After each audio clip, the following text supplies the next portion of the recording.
ना किसी से लेना है।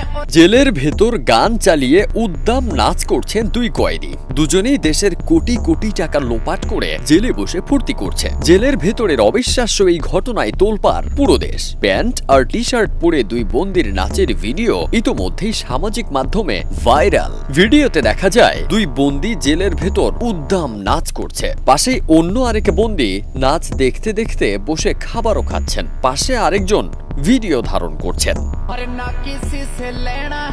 স্থানীয় সংবাদ মাধ্যম সূত্র বলছে, ঘটনাটি ভারতের ঝাড়খণ্ডের রাজধানী রাঁচির বিরসা মুন্ডা কেন্দ্রীয় কারাগারে ঘটেছে। উদ্দাম নাচ করা ওই বন্দীদের একজনের নাম বিধু গুপ্ত, অন্যজন ভিকি ভালোতিয়া। বিধু নিষিদ্ধ কোটি কোটি টাকার মদ কেলেঙ্কারিতে অভিযুক্ত, আর জিএসটি কেলেঙ্কারিতে অভিযুক্ত ভিকি।